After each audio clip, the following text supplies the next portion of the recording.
Audio log transcription. File HEA0/failed trial archive.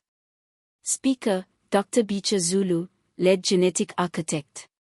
Department, Halo Cell 0, Project Halo Edge Aegis. Note, recovered recording, incomplete in places due to Aegis interference feedback distortions. Begin playback transcription. They say red light preserves night vision. Down here, it preserves guilt. Picture the lab if you can, sub-basement level 9, 5 stories below the surface, where even the Institute's HVAC drones complain about pressure. The corridors sweat condensation constantly, cold metal exhaling against warm human breath. Every door weighs a half-ton and seals like a tomb.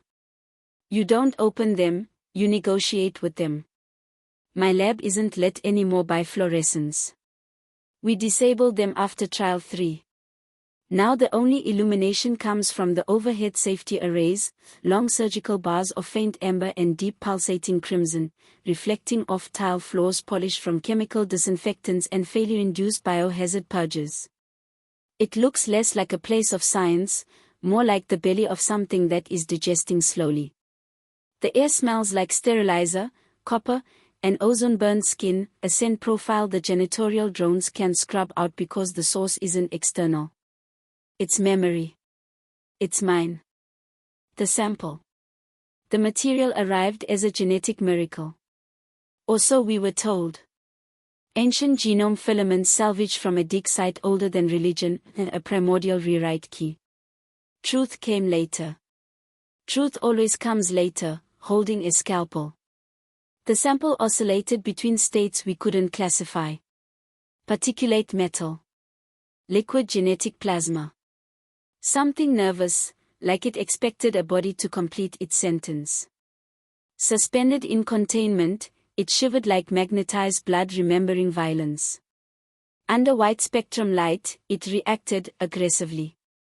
The lights flickered, then burst 2 trials later. We switched to red. Later we learned it wasn't reacting to the light. It was reacting to being seen. Failures, the long nights. We built victims before we built theory. Trial 01 was renowned. Medal-heavy smile. He joked that history needed better heroes.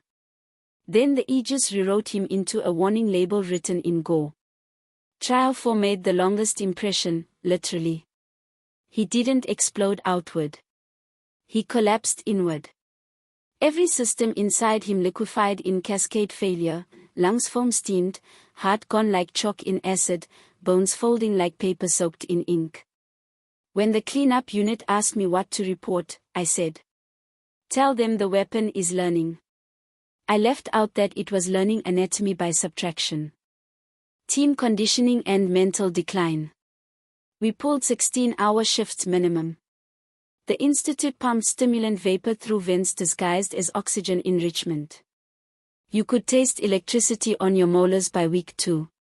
Nobody slept. Not fully. Chairs reclined, monitors humming lullabies of digitized death. Dreams were fragmented flashes of blades, halos, and screaming meat origami. We stopped calling them test subjects eventually. We called them timestamps. The true problem. It didn't want a compatible host. It wanted one that could survive its idea of communion. Let me be clear for the record. The Halo Edge Aegis wasn't incomplete. It was expectant. It saw bonding not as union, but as dismantle, reforge, ascend, obey or die, repeat. And every human body up to that point could only achieve 4 out of 5. The creation of Uriel dawn. So we engineered someone who could finish the last step. Survival. She wasn't grown. She was drafted at the genetic level.